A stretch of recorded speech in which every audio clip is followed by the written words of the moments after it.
Starting with the name of Allah, the most merciful and beneficial. I feel privileged to welcome my honorable teacher and my dear fellows. Assalamu alaikum. I would like to talk today about designing of the control loop system. Okay, myself Asher Sajid and my group members are Zubair Zahoor, Talha Hassan, Khizr Naheem, Abdul Hanan, Usama Zakir, Faisal Nadeem, and Bilal Ahmed. So let's move on to the agenda. We would like to start by looking at the closed loop control system. After that, we will focus about the designing of the control loop system. Having discussed designing, we will see the constraint of the closed loop system, in which we will talk about stability, reducing effect of V naught, perfect tracking, wide oscillation, and we will see the design closed loop system, and finally analysis the controller. So let's turn to the first part of the presentation, which is a closed loop control system. This figure is a closed loop control system. In this figure, first of all, we will talk about modeling the plant. In many cases controller design, our first task is to develop a model of how the plant behaves. A model describes how the plant output reacts to a function of the plant inputs and its current states. So we can design the model by giving some input data and finding out the output on the basis of the input output pair. That's how we can model the plant. We are not going in detail about modeling the plant because our main focus is to understand the designing of the closed loop control system. As you can see here, we are measuring the output here, and then we are using a speed sensor to find out the actual speed of the automobile. So we have a sensor near the plant output, which is V of t. Then we have an error detector. This portion is an error detector. It detects the error between the reference input and the actual speed. R of t is our reference input and V of t is our actual speed. A control system with this part is known as closed loop. So this is known as closed loop because our loop starts from here and it goes back from output to input again. We can call this as a feedback system or the closed loop system. A closed loop system monitors the error between the plant output and the reference input. The controller adjusts the, so this is our controller. The controller adjusts the plant input. So what happens on the basis of this error? So what happened on the basis of this error? The controller adjusts the plant input in response to this error. Basically, our goal is actually minimize the tracking error given the physical constraint on the system. So our goal is to minimize this error. Okay, once this error is minimized, our actual will be equal to the reference. So in this slide, we will talk about designing of the control loop system. We can reduce the speed error caused by disturbances by enabling the controller to detect speed error and correct for them. To detect speed error, we introduce a speed sensor in the system as shown in the figure. So this is our speed sensor which we are introducing. To measure the car speed, we also introduce a device that outputs the difference between the desired input. So our desired input is R of t and the actual output is V of t. So what we have to do, what we are doing here, we are taking the difference of this actual speed minus our desired speed. So this error is RT minus V of t. What's the disadvantage is that we have to pay extra for this sensor. We have to add complexity to controller. We are adding this complexity and the addition of the sensor noise. Obviously this sensor will produce some noise. The benefit will be ability to change the rate of the response, reduction of the sensitivity of this, Detection of the sensitivity to disturbance. So by using this feedback, we can reduce the rate of the sensitivity. Detection of the sensitivity to model error. If we select the form of the controller to be linear and proportional, so our core model will be v of t plus 1, which is equal to 0.7 vt plus 0.5 mu of t minus wt. V of t plus 1 is an x state. This whole thing makes up the core model. This w of t is our road grade or disturbance. Mu of t is the controller. Mu of t is a controller input. So our controller law is mu of t, which is equal to p multiplied by e of t, which is error rt minus v of t. P is just proportional, just fixed value. So we have to find out the small value of p such that we can control this v of t. So we are going to put this v of t, this u of t here, u of t here in this equation. So our system model has changed. This is our system model. So our system model has changed now because of the introduction of the sensor and with the introduction of the error detector. Let's move on to the next slide, in which we are dealing with the closed loop system. So we can define the stability constraint for this control system. As you know that u of t, which is equal to p multiplied by rt minus v of t. So if I substitute this u of t in the system model or in the plant model, I will get v of t plus 1. First of all, evaluate this equation for t is equal to 0. Then evaluate this equation for t is equal to 1, and then write the generalized form. So this is for v of t. So you need to find out for v of 1. So you need to find out for v of 2. Then you need to find out for v of t. So you can generalize it v of t.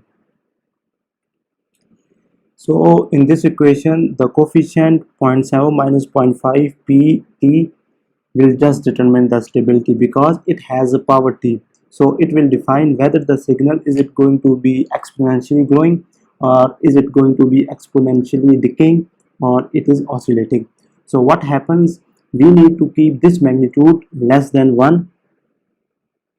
We need to keep this magnitude less than 1 for the stability. So whatever the value here, we need to keep this less than 1. So removing the mod sign, it means that this equation lies between -1 to 1. After simplification, we get p is minus 0.6 to 3.4. If we keep the value of proportional to be this, our controller is going to remain stable and it will converge. Convergence means that we will reach to our desired R of t. Okay.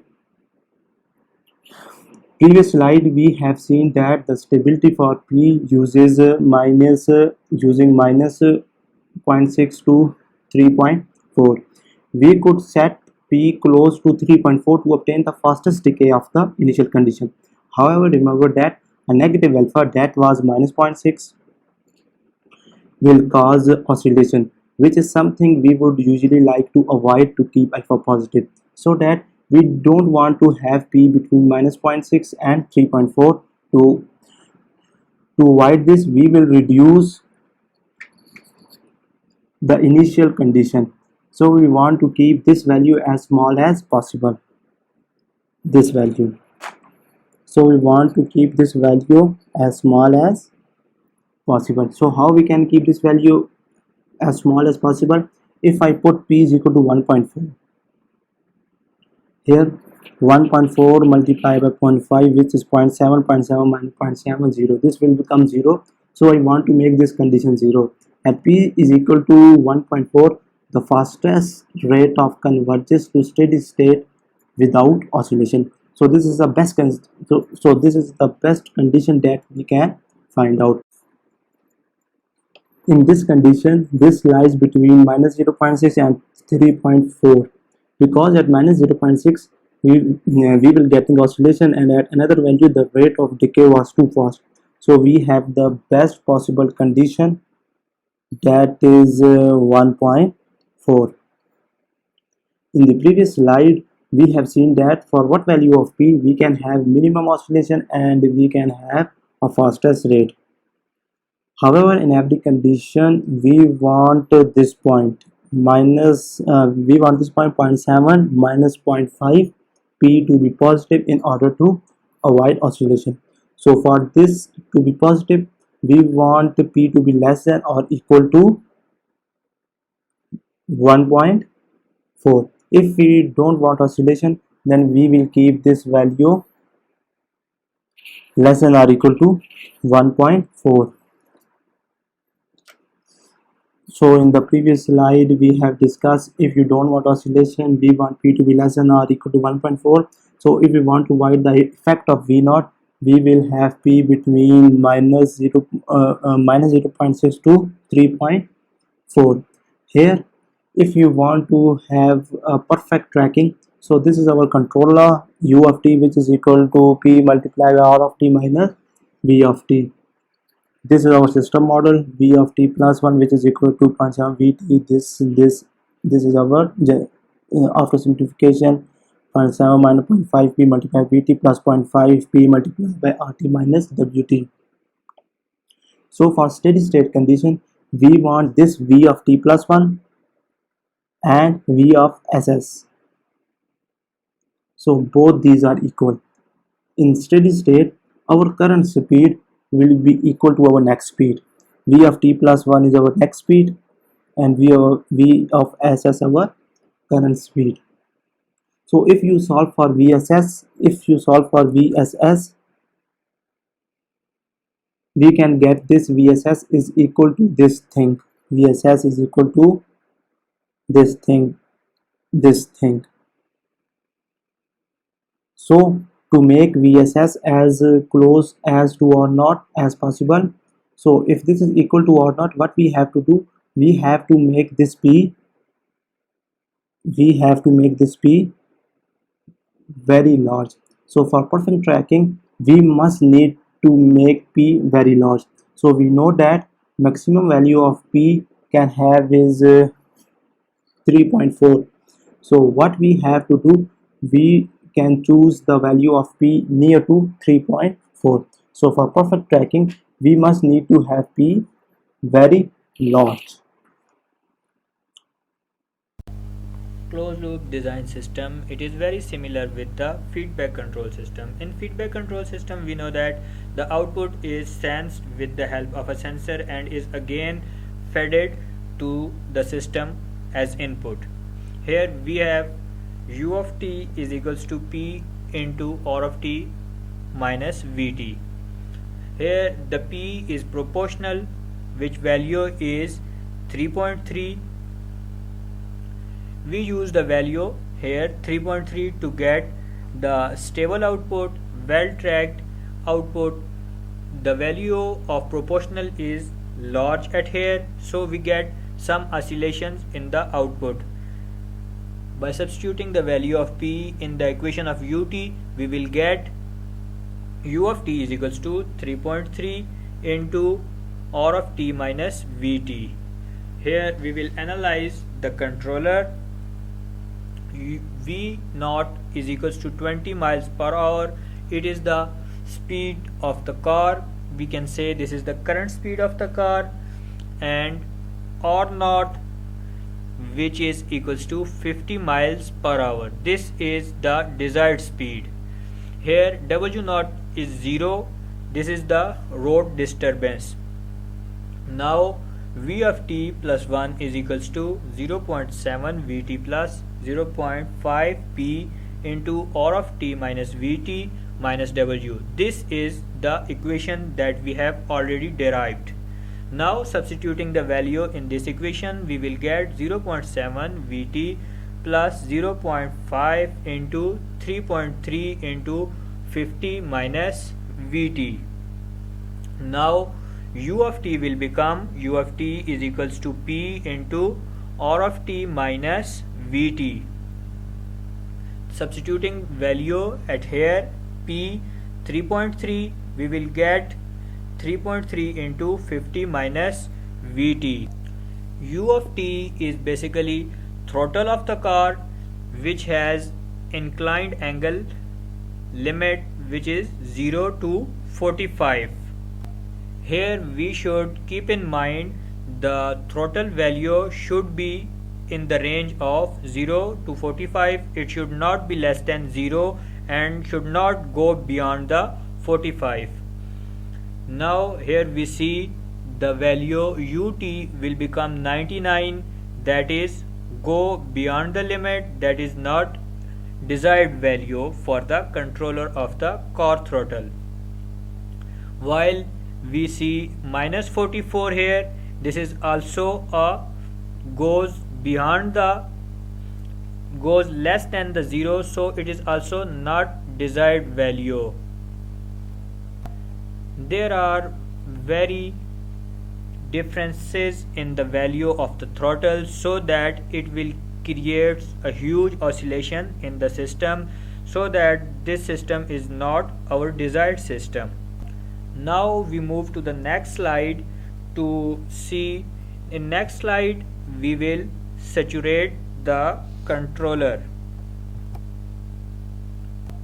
Here in this slide we have saturate the controller. We have the values similar to the previous slide. V0 is 20 miles per hour, desired speed is 50 miles per hour, and the road disturbance is 0. We use the equation V of t plus 1 is equals to 0.7 Vt plus 0.5 into u of t. Now u of t is equals to 3.3 into 50 minus V of t. Here we have saturated the throttle between its maximum limit. Its minimum limit is 0 and maximum limit is 45. Now if we see, the throttle value is 45, which is in range, and the speed check which is 20 miles per hour, and if the ut is 44.5 and the desired speed is and accurate speed is 36.5, this is a huge oscillation between the values. So that the huge oscillation, it is not feel good, it feels bad for a car and its passengers too. Now we move to the next slide to see the controller. Here we have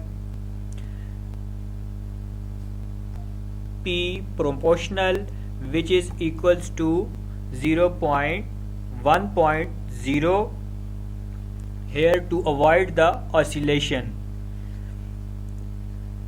Here in this first value of u of t is 3.3, and we will get throttle value beyond the limit and under the limits. So in the table 2 we have saturated the throttle between 0 to 45 degrees. We will get the speed of car, that is 20, 36, 47, and it is the huge difference, it creates oscillation. While in the third column, here we have set the value of proportional is equals to 1.0, proportional value to 1.0 to get the system in steady state. Now we see the throttle value, which is 30, 21, 19, 18, it is all in the range of 0 to 45. If we see the speed of the car, which is 20, 29, 30, 31, which is very stable, and we can say that it is a in steady state condition. So we have analyzed the performance of proportional in the system. We have seen that we get steady state system in when we set the value p is equals to 1.0, but the main fault in this system is that we are very far behind our desired value. Our desired value was 50, but here the value which we have achieved is 31, which is less than the desired value. We can say that it is very far behind. Now we move to the next slide. Here we conclude with the graphical chart. In the first graph, the value of proportional p, which is equals to 3.3, and we can see that it graph starts from the 20, which was our initial speed, and it is hugely oscillates, and which feels discomfort to the persons sitting in the car. While when we use the value of proportional is equals to 1, when the proportional value is 1, we can see that we will get the output from the car a steady state output, but we can see the huge difference between the desired value and the achieved value. So this is how we analyze the controller.